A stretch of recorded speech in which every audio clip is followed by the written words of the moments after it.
Bismillahirrahmanirrahim. Assalamualaikum warahmatullahi wabarakatuh. Selamat sore teman-teman. Alhamdulillah pada kesempatan kali ini kita masih dikasih kesempatan untuk bertemu. Ini adalah video yang ketiga terkait pembelajaran online materi Fikul Lugha. Semoga teman-teman dalam keadaan sehat, kita semuanya dalam keadaan sehat, dan semoga teman-teman tidak bosan karena memang ini sudah menjadi episode yang ketiga kuliah jarak jauh, kawan-kawan. Ini adalah sebuah usaha dan ikhtiar dari kami agar apa yang selama ini sudah kita tetapkan dalam perkuliahan masih tetap bisa berjalan dengan baik, sehingga teman-teman masih bisa merasakan penjelasan materi perkuliahan. Meskipun kita tidak bertemu secara langsung, meskipun kita tidak bertemu secara langsung, tapi setidaknya video ini menjadi wasilah, menjadi media agar kita tetap bisa bertemu. Baik teman-teman, di video yang pertama saya masih ingat pada waktu itu kita masih belajar tentang perbedaan antara Fikul Lugha dan Ilmu Lugha. Adapun di video yang kedua, yang online, kita sudah belajar tentang karakteristik umum bahasa Semit. Dan dalam video yang kedua juga dijelaskan adanya perbedaan istilah antara bahasa Semit dan bahasa Al-Jaziriyah.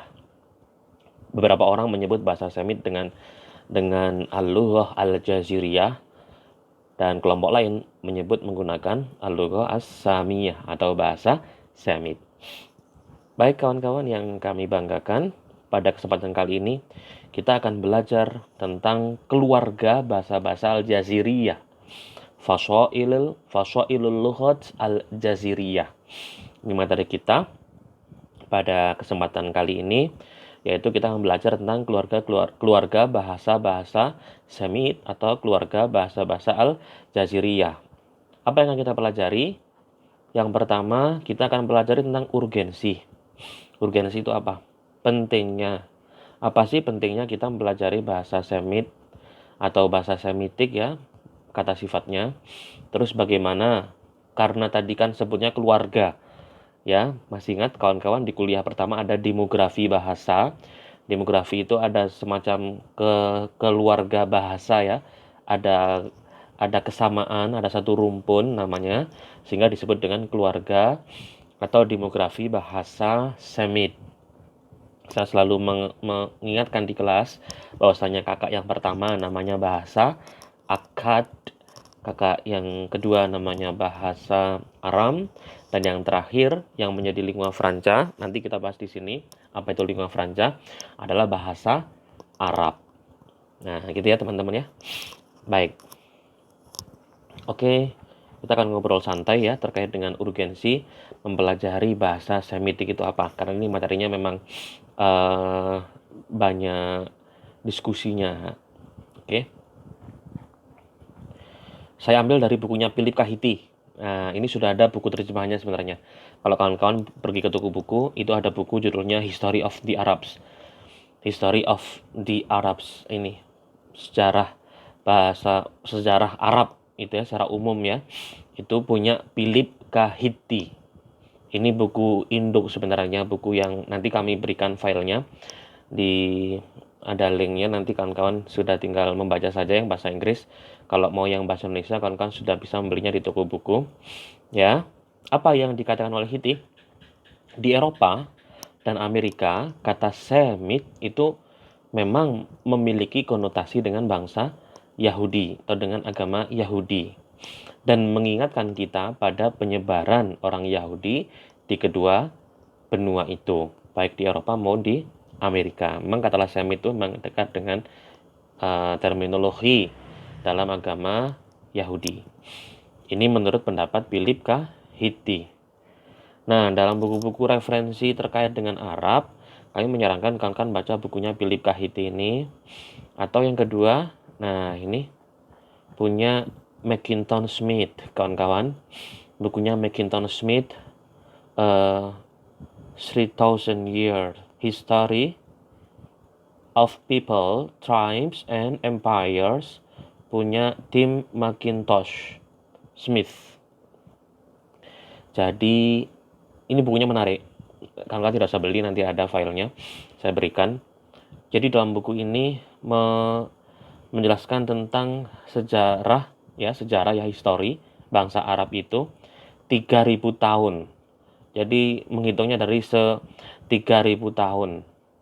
Sebuah 3.000 tahun ini ya judulnya A 3,000 Year History of People. Ada people-nya, ada tribes and empires ya, kekerajaan, empires kawan-kawan ya. Kalau kalian tahu empires ya, ada tribes juga, ada kabilah nanti, kalib nanti. Nah, dalam buku ini nanti akan dibahas ada 6 subbab kawan-kawan. Penulis memberikan subbab yang pertama judulnya emergence. Emergence dari, jadi bukunya itu dibagi menjadi 6 subbab, membaginya menggunakan periode.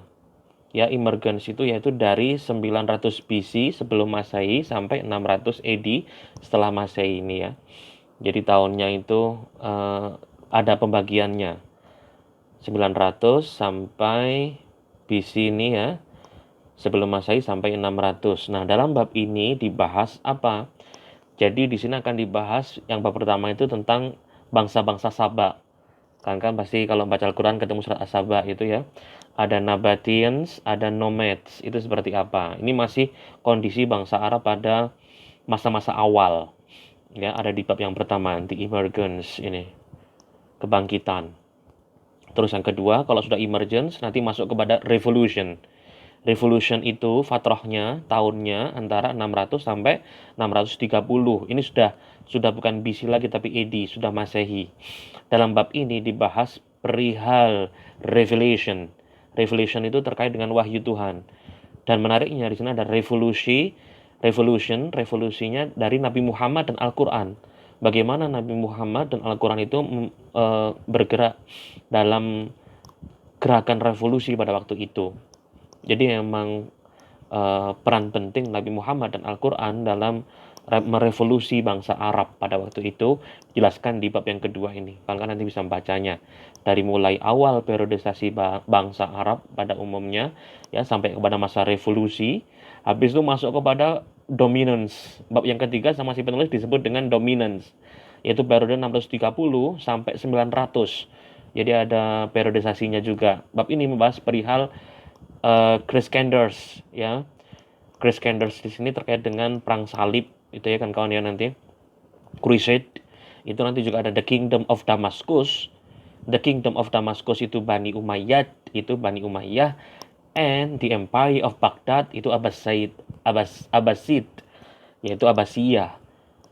Dalam buku yang bab ketiga ini bagaimana bangsa Arab menjadi faktor dominan pada waktu itu, yaitu dengan munculnya the Kingdom of Damascus dan the Empire of Baghdad.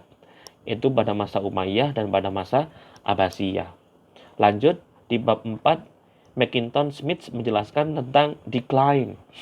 Setelah mengalami masa-masa kejayaan, bangsa Arab itu pada itu juga mengalami decline. Apa decline itu?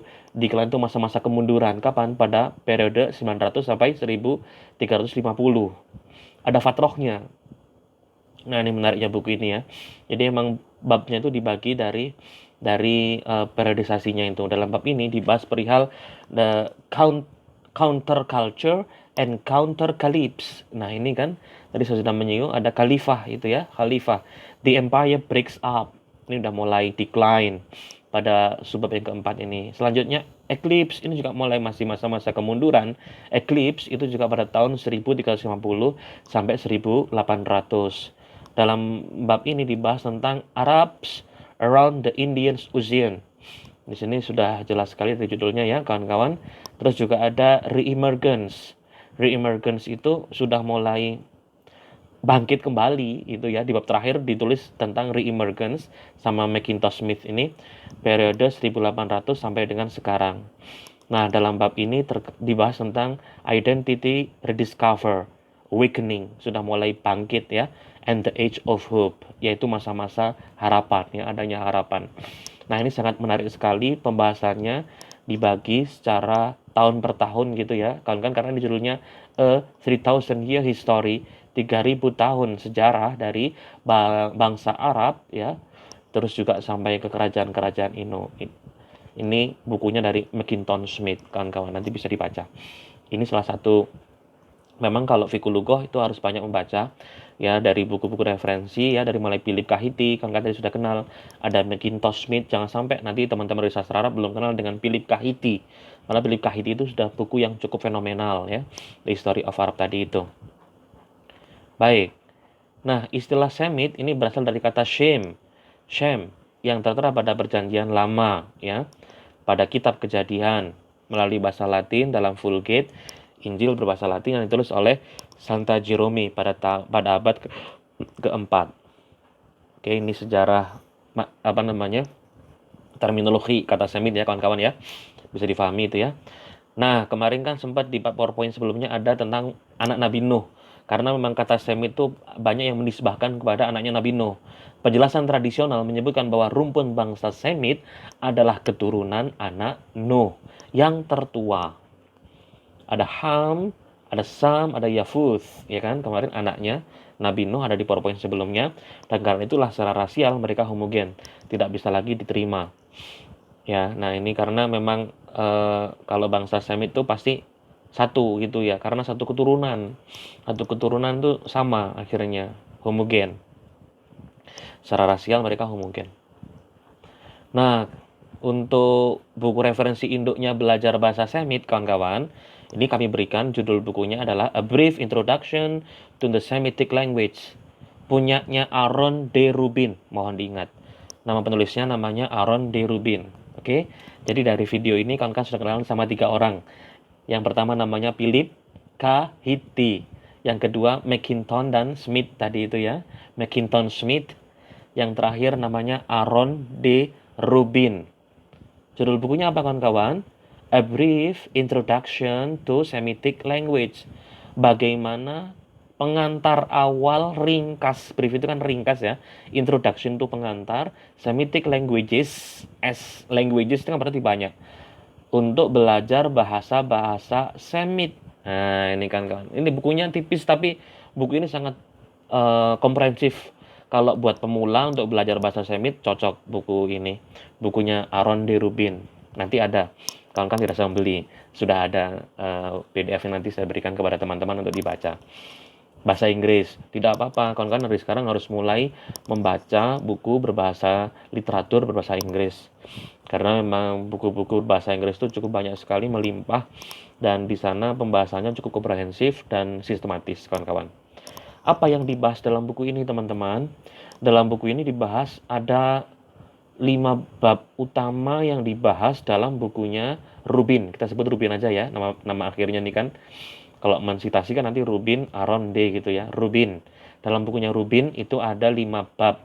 Yang pertama mengkaji languages and classification. Dalam bab pertama itu dibahas tentang bahasa dan klasifikasinya.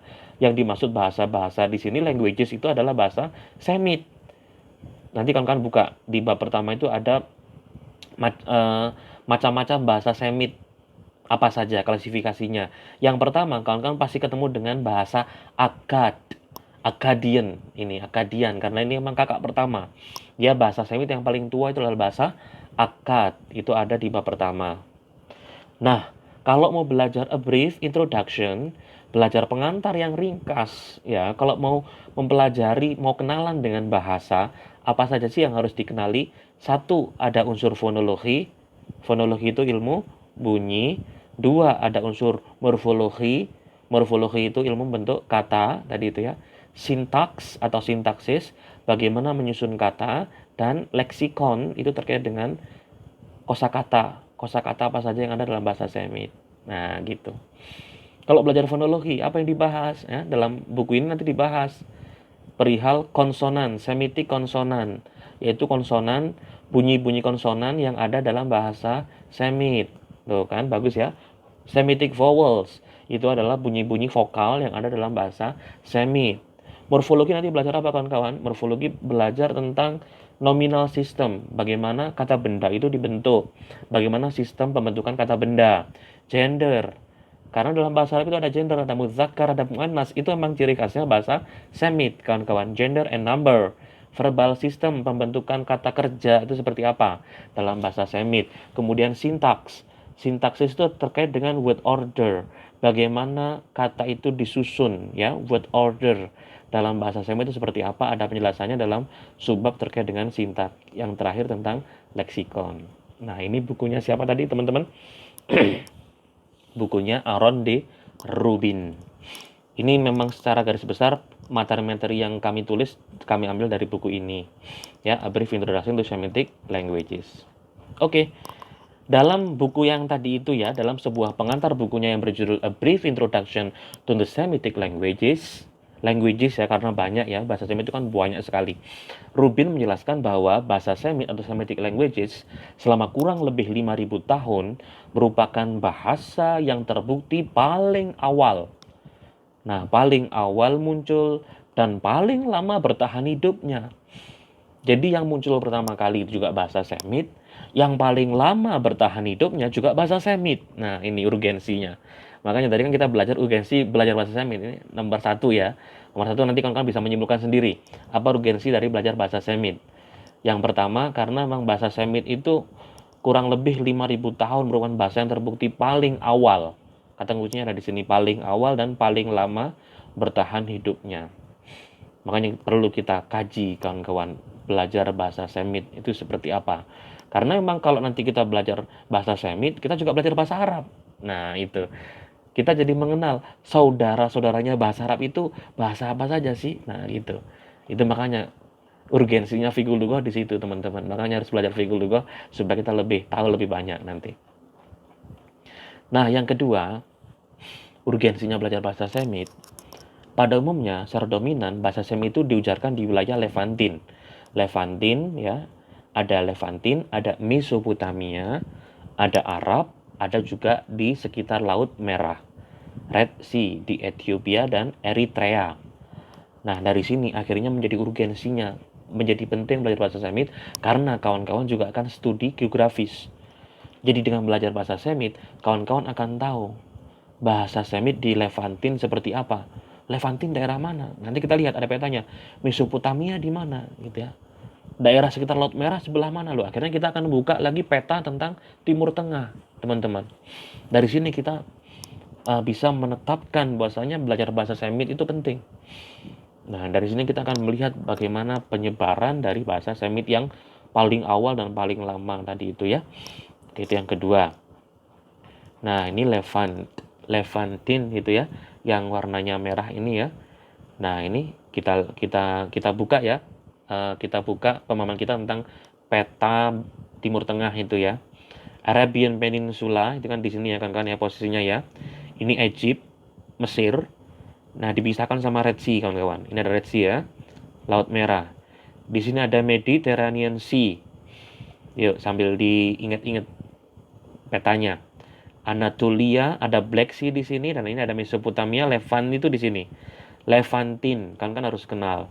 Levantin. Nah, salah satu sebaran bahasa Semit itu ada di wilayah Levantin. Ini di Levantin ini yang warnanya merah ini. Oke. Ini masih belum jelas warnanya merah, tapi paling tidak ini peta umum dulu ya, kawan-kawan ya. Ini ada bisa dibayangkan ya. Ini Mesir, ini Jazirah Arab itu ya. Nah, ini ada Mesopotamia. Nah, dari sini mulai kelihatan. Di Levantin itu nanti ada apa saja. Yang paling ini ada nanti kan bisa melihat di PowerPoint-nya ya kan ya. Ada Palestinian. South Levantin itu ada Palestinian, ada Southeastern, ada Southern ini ya. Jadi di sini ada beberapa wilayah seperti Palestina itu masuk dalam wilayah Levantin. Ada North Levantin, ada South Levantin. Jadi wilayah yang ada di Damaskus itu ya, masuk di sini nanti kalian bisa melihat wilayah Levantin itu apa saja. Oke, Levantin Arabic. Ada North dan ada South di sini. Nah, bahasa Semit termasuk bahasa yang menyebar di wilayah Levantin ini, kawan-kawan. Eritrea, the state of Eritrea is a country in the Horn of Africa. Ini kan kawan ya, kalau kita menyeberang dari Arab ini kan bawahnya ada Yaman ya. Kan bisa ketemu dengan Ethiopia, ada Sudan di sini. Djibouti. Di sini ada ibu kotanya namanya Asmara kan. Menarik ini namanya Asmara. Ya di Eritrea itu ya. Dari sini adalah penyebaran awal waktu itu bahasa Semit itu wilayahnya di situ. Penyebarannya. Ini kami ambil dari bukunya Rubin tadi kawan-kawan. Nanti kalian bisa baca dari bukunya Rubin tadi penyebaran awal bahasa Semit itu ya di wilayah Levantin, di wilayah Mesopotamia tadi itu ya disebutkan dan juga di wilayah Eritrea. Baik. Yang ketiga, apa urgensinya mempelajari bahasa Semit? Beberapa kelompok kecil penutur bahasa Phoenicia. Phoenicia itu salah satu bahasa yang ada dalam rumpun bahasa Semit bertempat tinggal di wilayah Afrika Utara. Nah, pada awal milenium pertama, bahasa mereka merujuk kepada bahasa Punik. Hal ini terjadi sebelum masa Islam. Sesudah Islam muncul dan berkembang, bahasa Arab digunakan di wilayah Afrika Utara. Nah, ini ya menjadi sejarah awal ya sebelum Arab muncul gitu kan ya. Sama kan, sebelumnya di Timur Tengah kan ada Akkad, ada Aram. Terus habis itu Islam masuk ya, ekspansi Islam masuk di wilayah Timur Tengah, akhirnya bahasa Arab masuk. Ini juga termasuk Phoenicia yang awalnya Afrika Utara itu pakai bahasa Phoenix. Nah, di Afrika Utara itu akhirnya setelah Islam, setelah bahasa Arab masuk, nanti akhirnya orang-orang menggunakan bahasa Arab. Punic language, also called Carthaginian or Phoenicio-Punic. Ini saya cek di Google ya kan kawan ya. Bahasa Punic itu seperti apa? An extinct variety of the Phoenician language, a Canaanite language of the Semitic family. Nah ini loh. Dari beberapa keterangan pun disebut juga Semitic family, keluarga bahasa Semit. Makanya tadi saya sebut dengan keluarga itu ya, karena ini emang istilahnya pun dari para ahli menyebutnya Semitic family. It was spoken in the Carthaginian Empire in North Africa and several Mediterranean islands by the Punic people from about 800 BC to 600 AD ini ya. 800 sebelum Masehi sampai 600 itu ya. The Punic stayed in contact with Phoenician until the destruction of Carthage by the Roman Republic in 146 BC. Oke. Yang keempat, nah ini kan sudah masuk urgensi yang keempat. Hari ini bahasa Arab menjadi bahasa yang paling penting di antara bahasa-bahasa Semitik, kawan-kawan. Kalau kita belajar bahasa Semitik, Arab atau khususnya bahasa Arab itu punya peran yang cukup penting.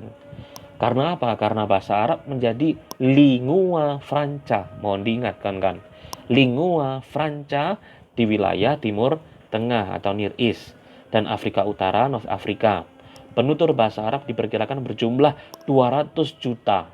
Hal ini semakin menandaskan bahwa bahasa Arab merupakan satu-satunya bahasa Semitik yang memiliki jumlah penutur terbanyak. Jadi kalau mau dicek sebenarnya bahasa Semit yang paling banyak penuturnya itu adalah bahasa apa? Adalah bahasa Arab kan kawan. Penutur bahasanya termasuk yang cukup banyak sampai 200 juta. Hal ini menjelaskan bahwasanya bahasa Arab merupakan satu-satunya bahasa Semitik yang memiliki jumlah penutur yang paling banyak. Dan dari sini urgensinya adalah bahasa Arab menjadi bahasa yang paling penting di antara bahasa Semit dan menjadi lingua franca di wilayah Timur Tengah. Nanti dibahas ya apa itu lingua franca. Yang kelima, kawan-kawan, urgensi belajar bahasa Semit adalah konon 2000 tahun yang lalu bahasa Aramaik menjadi lingua franca di wilayah Timur Tengah. Adapun 1000 tahun sebelumnya, ini bisa dicek di bukunya Rubin tadi, bahasa Akkadian menjadi lingua franca di wilayah tersebut. Ceritanya seperti itu.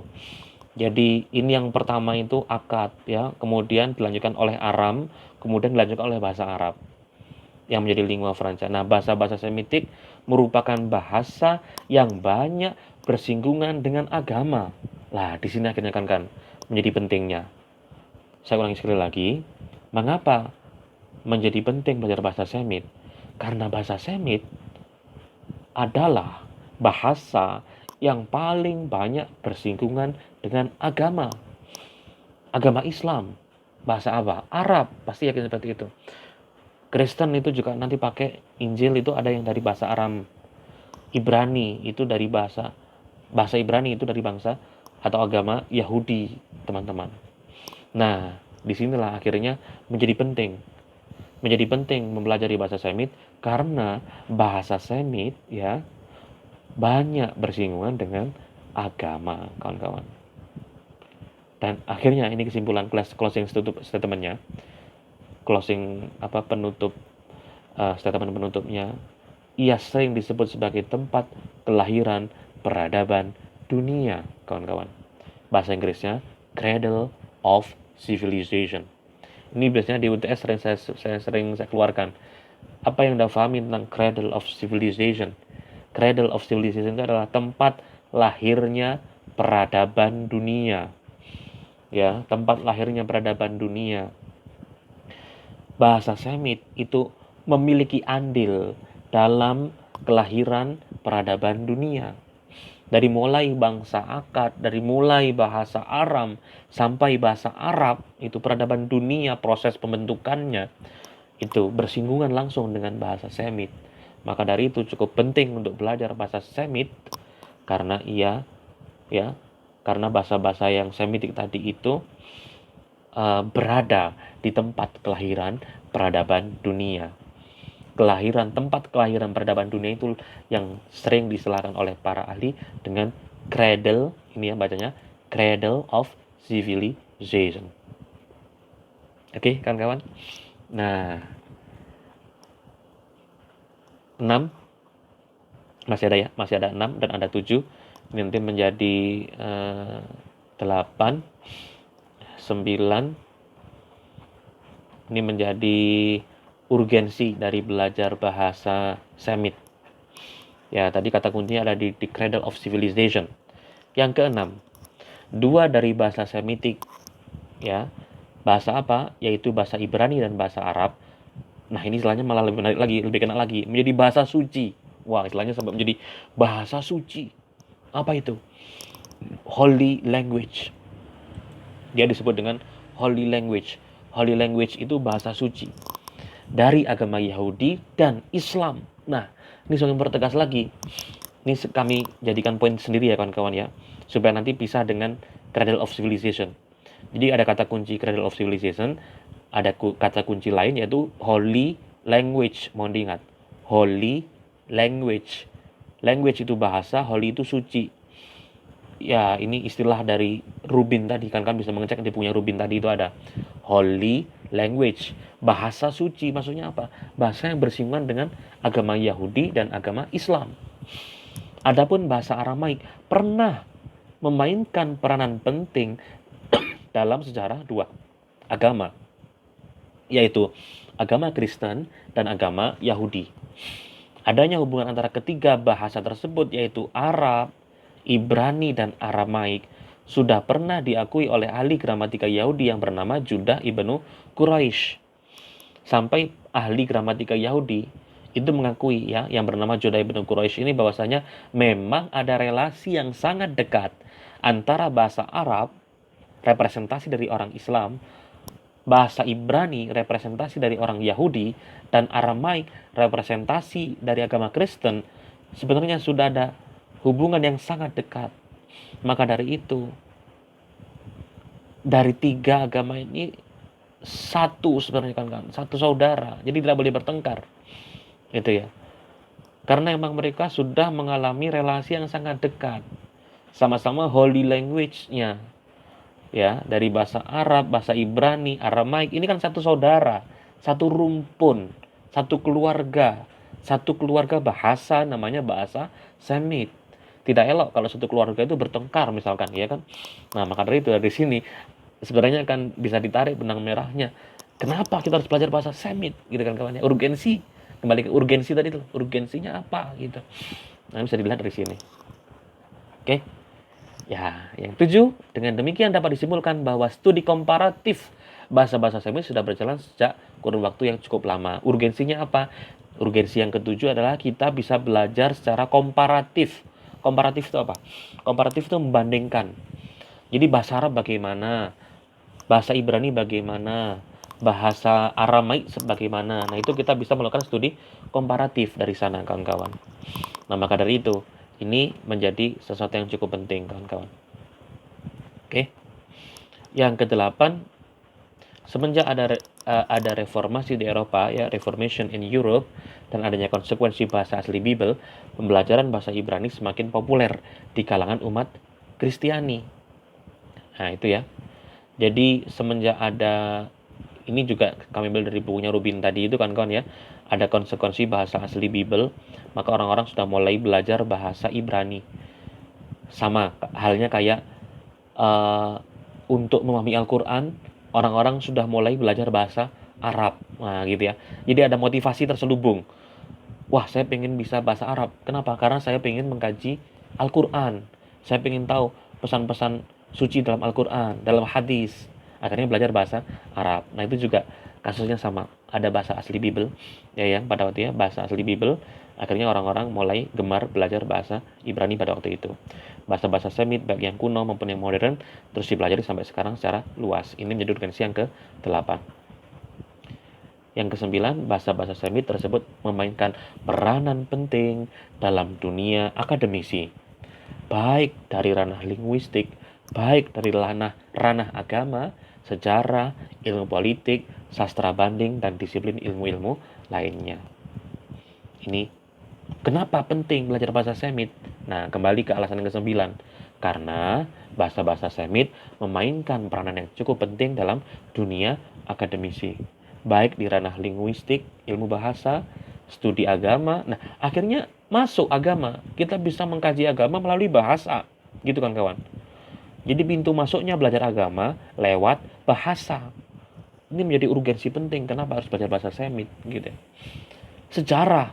Bahkan kita juga bisa masuk pintu untuk belajar ilmu sejarah melalui bahasa, gitu kan kawan. Bahkan ilmu politik, bahkan sampai ke ranah sastra banding. Nah, ini akhirnya menjadi menjadi penting ya belajar bahasa Semit.